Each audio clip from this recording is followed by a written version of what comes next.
আসসালামু আলাইকুম ছোট্ট সোনা বন্ধুরা, তোমাদের জন্য আজকে আমি নিয়ে এসেছি তৃতীয় শ্রেণীর গণিত বইয়ের একেবারে প্রথম অধ্যায় গণনা করা, পড়া ও লেখা। এখানে দেখতে পাচ্ছ কতগুলো ব্লক আছে। এই ব্লকগুলো গণনা করতে হবে। আমরা কিভাবে গণনা করব? যেটা দ্বিতীয় শ্রেণীতে ব্লকের সাহায্যে আমরা 10 এবং শতের দল তৈরি করে 1000 পর্যন্ত গণনা করেছি। আমার মনে হয় একইভাবে আমরা ব্লকগুলো সহজে গণনা করতে পারি, কিন্তু এটি সংখ্যায় কিভাবে লিখব সেটা হচ্ছে এখানে দেখতে পাচ্ছ 1 2 3 4 5 6 7 8 9 10। এখন দেখতে পাচ্ছ যে প্রতিটি সারিতে 10টি করে ব্লক আছে। আবার এখানে সারি আছে 1 2 3 4 5 6 7 8 9 10। তাহলে প্রতিটি সারিতে ব্লক আছে 10টি এবং প্রতিটি ব্লকে যে এক একটি সারি, সেই এক একটি সারিতে 10টি এবং সারিও আছে 10টি সারি। সুতরাং আমরা যদি এখানে দেখি যে 10 ব্লক সংখ্যা 10টি গুণন সারি সংখ্যা হচ্ছে 10টি, তাহলে আমরা দেখতে পাচ্ছি এক একটি চতুর্ভুজ, আমরা যদি এটাকে চতুর্ভুজ, আমরা প্রত্যেকটি যেহেতু অঙ্ক ক্লাস করতেছি তাহলে আমরা প্রত্যেকটি কথাই গণিতের ভাষায় বলবো। তাহলে আমরা এখানে দেখতে পাচ্ছি যে যেহেতু প্রতিটি সারিতে 10টি করে ব্লক আছে এবং সারি আছে 10টি, তাহলে 10 গুণ 10, অর্থাৎ এখানে আমরা দেখতে পাচ্ছি যদি আমরা গুণ করি তাহলে 10 গুণ 10 সমান সমান 100, অর্থাৎ 100টি ব্লক। 100টি ব্লক 100টি ব্লক। এখন এখানে আমরা দেখতে পাচ্ছি যে এভাবে আমরা যখন দেখব যে কতটি চতুর্ভুজের, অর্থাৎ চতুর্ভুজের 4টি সীমাবদ্ধ ক্ষেত্রকে চতুর্ভুজ বলে, তাহলে এই চতুর্ভুজগুলোর মধ্যে 100টি করে ব্লক আছে যেহেতু, তাহলে আমরা দেখতে পাচ্ছি যে এখানে 1 2 3 4 5 6 7 8 9 10 11 এবং এখানে আছে, যেহেতু আমরা আগে গুনে ফেলছি যে প্রত্যেকটি লাইনে 10টি করে ব্লক আছে, তাহলে আমরা আবার দেখব 1 2 3 4 5 6 7 8 9 10।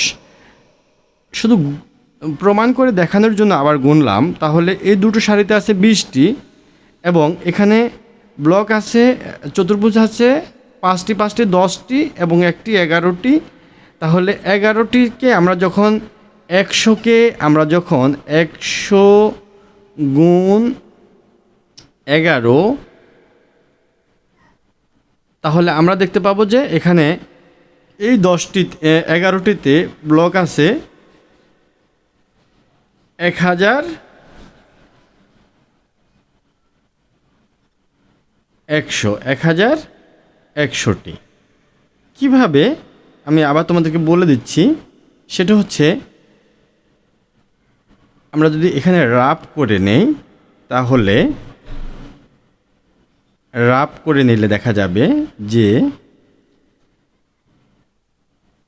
1000 গুণন 11, তাহলে 1 0 0 1 0 0 1 1 1, আবার 1 0 0 1 0 0 1 1 1। দেখো এখানে কিন্তু 0 0 0 0 1 1, অর্থাৎ 1100 হয়েছে। আমরা যেহেতু যদি আমরা আরেকটু অঙ্কে ভালো করি, তাহলে আমরা সরাসরি এভাবে অঙ্কটি করে ফেলতে পারি। 100 গুণন 11 ইকুয়াল টু 0 0 0 0 11 কে 11। এইভাবে করলে একবারে করে নেওয়া যায়, তোমাদের যেভাবে ভালো হয় তোমরা সেভাবে বুঝে নেবে।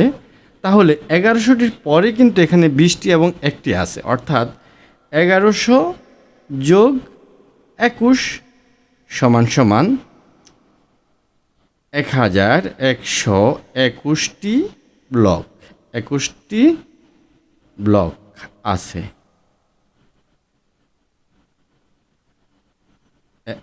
21টি ব্লক। এভাবে আমরা কিন্তু একবারে, অর্থাৎ যেহেতু আমরা ক্লাস 1 এবং 2তে খুব ছোট্ট ছোট্ট গণনা করার পদ্ধতি শিখেছি, তাহলে এখান থেকে একটু ডিফারেন্টভাবে এগুলো এভাবে শিখতে হবে। তো ঠিক এভাবে এখানেও একই পদ্ধতিতে 11টি গুণ 10, 2টি এবং 2টি যেটা লম্বালম্বি যে স্তম্ভ, সে স্তম্ভের মধ্যে আমরা দেখতে পাচ্ছি যে এখানে 10টি, 2টি স্তম্ভে 20টি আছে, আর এখানে আলাদা একটি আছে। সুতরাং এখানে আমরা দেখতে পাচ্ছি যে 1121টি। এই যে 1121টি, ঠিক এই 1100-এর সাথে তোমরা যখন এখানে 21 যোগ করে দেবে, তাহলে সমান সমান হয়ে যাবে 1121। খুব সহজ, খুব সহজ। তাহলে ঠিক এভাবেই আমরা কিন্তু এভাবে ঠিক একই পদ্ধতিতে এখানে আমরা দেখতে পাচ্ছি যে 1000, যেহেতু এখানে আমরা দেখতে পাচ্ছি 1 2, এভাবে সেম পদ্ধতিতেই 1 2 3 4 4 5 6 7 8 9 10। তাহলে এখানে আমরা লিখলাম 10টি এবং এখানে সারি আছে 1 2, ঠিক এভাবে 10টি আছে। সুতরাং এখানে আছে 1000, 2টি স্তম্ভে আছে 1000 1000 করে 2000, অর্থাৎ আমরা এখানে লিখলাম 1000 1000 2000। এখানে আমরা দেখতে পাচ্ছি এখানে আছে 100, যেহেতু 10টি করে প্রতিটি সারিতে 10টি সারি আছে 10টি, সুতরাং এখানে 3টি সারিতে আছে 100 করে 300টি। এবং এখানে দেখতে পাচ্ছি যে 5টি সারিতে 1টি 2টি 3টি 4টি 5টি সারিতে এখানে 10টি করে আছে। সুতরাং এখানে আমরা লিখলাম 5টি সারিতে 10 10 10 গুণ, এভাবে আমরা লিখলাম 5 বার। সুতরাং 5টি সারিতে 11টি, তার মানে 5টি সারিতে 10টি, সুতরাং এখানে আছে 50টি। আর এখানে আছে 1টি করে 4টি মানে 1 1 1 1 4টি। এই সহজ পদ্ধতিতে গণনা করলে তোমরা অতি সহজে এগুলো শিখে যাবে। আর এটা খুব সহজ পদ্ধতি। আমরা এখানে যেহেতু পাঠ্য বইতে পুরোপুরি অঙ্কিত করে একেবারে অঙ্কন করে তারা দিয়েছে, সুতরাং এটি আমরা এই পদ্ধতিতে গণনা করে আমরা লিখতে এবং পড়তে পারি। ঠিক এই 2 পেজে আমি আশা করি তোমরা এতক্ষণে বুঝে গেছো। এটি যদিও অনেক সহজ পদ্ধতি, কিন্তু এই পদ্ধতিগুলো তোমাদের জন্য একটু কঠিন হতে পারে, তাই কিন্তু পাঠ্য বইয়ের কারিকুলামে একেবারে সহজ করে তোমাদের জন্য এগুলো বুঝিয়ে দিয়েছে। তো এখানে আমরা পড়ি ও কথায় লিখি। তাহলে আমরা এখানে কি পড়ব? এখানে পড়ব 1000, যেহেতু 4 অঙ্কে আমরা শিখেছি একক, দশক, শতক, সহস্র, হাজার।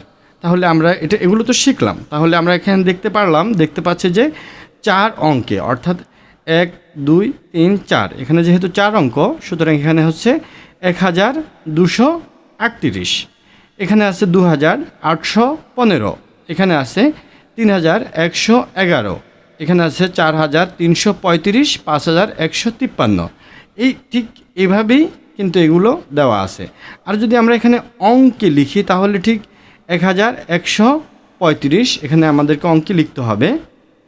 সুতরাং আমরা যদি অঙ্কে লিখি তাহলে আমরা লিখতে হবে যে কীভাবে লিখব 1000, যেহেতু 4 অঙ্কে লিখি 1135। তাহলে আমরা লিখব, এখানে হচ্ছে আমরা প্রথম অধ্যায়ে 4 নম্বর অঙ্কটা করতেছি, সেটা হচ্ছে 1135, 1135, আবার 7869।